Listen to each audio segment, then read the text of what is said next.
리치처럼 사람들에게 영감과 동기를 불어넣을 줄 아는 사람이 되고 싶다면 먼저 리치처럼 말하는 방법을 배워야 한다.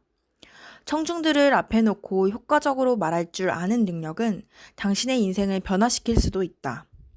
다음은 내가 리치 디보스를 관찰하면서 터득한 효과적인 대중연설 10가지의 원칙이다. 대중연설의 원칙 첫 번째, 준비하라. 연설을 준비할 때는 반드시 말과 글의 차이를 염두에 두어야 한다. 통계 수치가 데이터 같은 구체적인 사실을 전달하고 싶다면 유인물이나 차트 등을 이용한 시각적인 효과를 노리는 것이 바람직하다. 그러나 영감과 동기를 불어넣거나 설득을 하고 싶다면 강력한 메시지가 담긴 연설을 준비해야 한다. 따라서 연설을 준비할 때는 청중들의 가슴에 다가가지 못하는 잡다한 사실이나 통계 수치 같은 것을 많이 집어넣지 않는 게 좋다. 그 대신 보다 광범하고 영감적인 아이디어, 설득력 있는 개념, 있는 일을 매료시키는 흥미로운 이야기를 준비해야 한다. 절대 청중들을 지루하게 만들어서는 안 된다. 자신의 연설에 등장하는 모든 개념이 넘치는 에너지로 충만할 수 있도록 준비하라. 처음에는 슬슬 시작해서 점점 관성이 붙어가는 식의 계획은 피해야 한다. 그 대신 첫 단어부터 청중들의 눈과 귀를 사로잡아 끝날 때까지 긴장감을 늦추지 말아야 한다. 처음 30초 이내에 청중들의 감탄사를 이끌어내고 그들을 완전히 잡아야 한다. 마지막 멋진 마무리가 끝날 때까지 그들의 마음을 완벽하게 사로잡아 두어야 한다. 연설을 준비할 때는 청중들이 어떤 사람인지, 그들이 당신의 연설에서 무엇을 배우거나 얻고자 하는지를 생각해야 한다. 지나치게 많은 정보를 제시하여 청중들을 부담스럽게 해서는 안 된다. 연설이 끝나고 오랜 시간이 지난 다음까지도 청중들이 반드시 기억해야 할 3가지 원칙에 초점을 맞추는 것이 좋다. 편안한 기분을 느낄 때까지 몇 번이고 연설을 연습하라.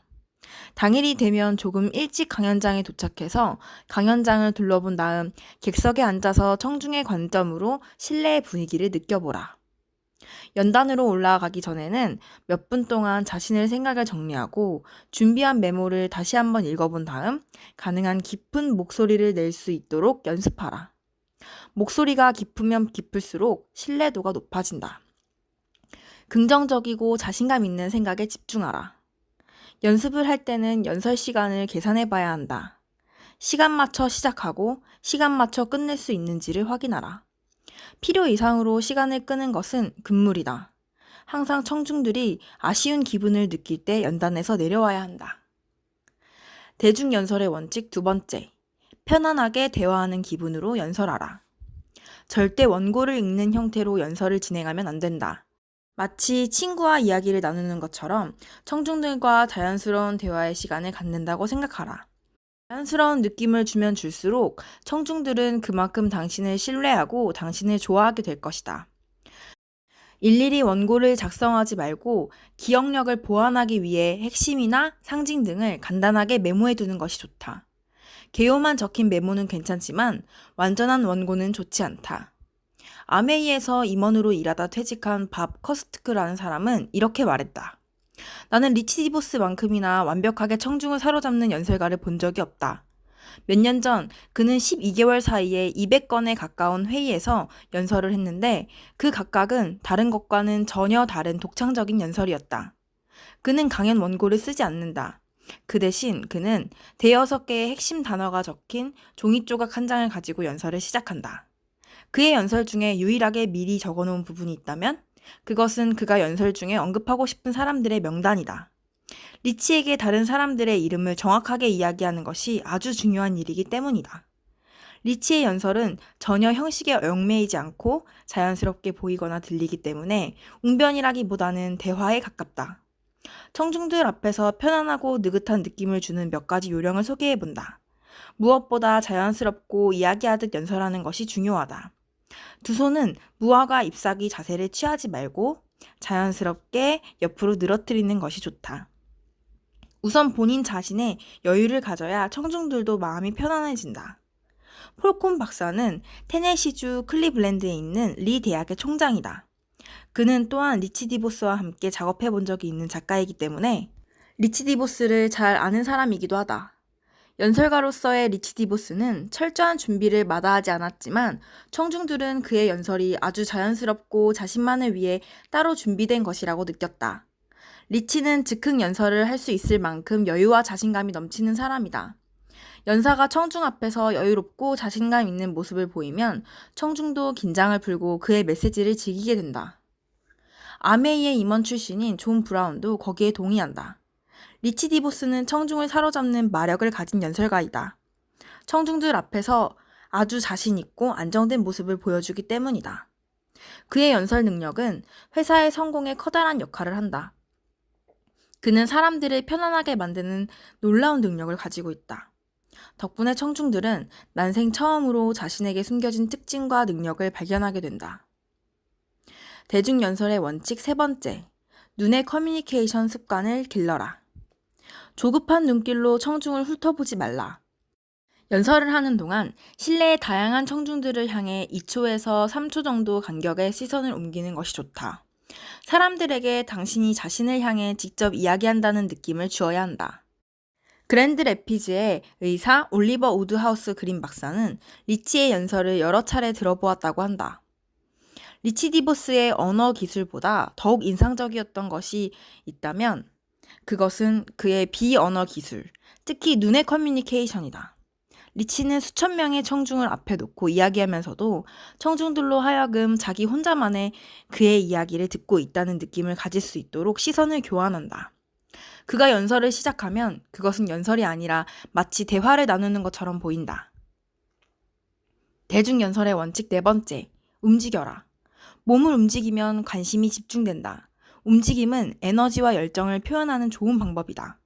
말은 입으로 하지만 메시지의 표현은 온 몸으로 이루어져야 한다. 활발하고 적극적인 몸짓은 논점을 분명히 더욱 드러나게 한다. 손과 얼굴 표정과 몸을 적절히 이용하면 자신의 메시지를 더욱더 두드러지게 만들 수 있다. 강연장이 크면 클수록 몸짓의 중요성도 그만큼 커진다. 연설을 하면서 탁자 뒤에만 가만히 서 있지 말고 무대 위를 이리저리 서성거리거나 심지어 객석으로 들어가 보는 것도 좋다. 단순히 청중을 향해 이야기를 늘어놓는 것이 아니라 그들을 대화 속으로 끌어들여야 한다. 연설 도중에도 기탄 없는 질문과 상호작용과 대화를 유도하는 것이 좋다. 청중들의 참여를 유도하면 당신의 메시지에 대한 그들의 정서적 친밀감이 더욱 커진다. 리치는 연단 위에 놓인 탁자를 아주 싫어했다. 리치는 연설을 하는 동안 한자리에 꼼짝 않고 붙박여 있지 않으려 한다. 계속 연단 위를 돌아다니면서 손으로 몸짓을 해야 하기 때문이다. 리치는 연단에 내려와 청중과 같은 눈높이에 서는 걸 좋아한다. 자신과 객석 앞줄 사이에 넓은 공간이 비어있는 것을 좋아하지 않으며 어떻게든 청중들을 상대로 개인적인 관계를 맺고 싶어 한다. 폴콘의 회고를 조금 더 들어보자. 내가 리치의 연설을 처음 들었을 때 나는 29살이었는데 미네아폴리스에서 아메이 집회에서 리치가 연사로 나섰을 때였다. 리치가 연단에서 강연을 시작하자 몸집이 자그마한 어떤 할머니가 리치를 격려하는 말을 했다. 청중들은 그 할머니를 향해 열렬한 환호를 보냈다. 그러자 리치는 연단에서 내려와 객석으로 들어가더니 그 할머니를 일으켜 세워 뺨에 가볍게 입을 맞추는 것이었다.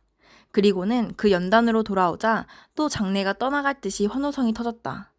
참으로 절묘하게 타이밍이 맞아떨어진 순간이었다. 리치의 그런 행동은 너무나 자연스러웠으며 자신에게 아낌없이 격려를 보내준 할머니의 용기에 대한 나름대로의 보상이었던 셈이다. 그게 무려 30여 년 전의 일인데 나는 그날 밤 리치가 무슨 말을 했는지에 대해서는 별로 기억이 나진 않지만 그가 어떤 행동을 했는지는 분명히 기억하고 있다. 대중연설의 원칙 다섯 번째, 활력을 내뿜어라. 연설을 하는 사람의 얼굴 좀 더 엄밀히 말하면 온몸에서는 에너지와 열정, 그리고 흔들림 없는 확신이 배어 나와야 한다. 목소리에도 강력한 힘이 실려야 함은 물론이다. 강렬한 에너지가 담긴 눈빛도 기본이다. 밝고 환한 미소에도 힘이 실려야 한다. 사람들 중에는 선천적으로 활기찬 개성을 타고나는 사람들도 있지만 누구나 보다 열정적으로 다이내믹한 모습으로 연설을 하는 기술을 배울 수 있다. 말하는 기술은 누구나 가르치고 배울 수 있으며 기술 중에서 가장 중요한 것은 활력이 담긴 커뮤니케이션 기술이다. 마이크 얀데노아는 미시간에 본사를 둔 페리고사의 회장이다. 각종 약품과 영양제를 생산하는 해당 업계의 대표적인 기업이다. 그의 말을 들어보자. 연설가로서 리치 디보스의 가장 큰 강점은 정서적으로 청중들에게 다가가는 능력이다. 리치는 듣는 이의 심금을 울리며 자신의 에너지를 그들에게 옮겨놓는다. 리치는 그들에게 자신의 인생을 더욱 보람있고 의미있게 살아가도록 열정과 동기를 부여한다. 아무래도 리치는 남다른 커뮤니케이션 능력을 타고난 듯하다.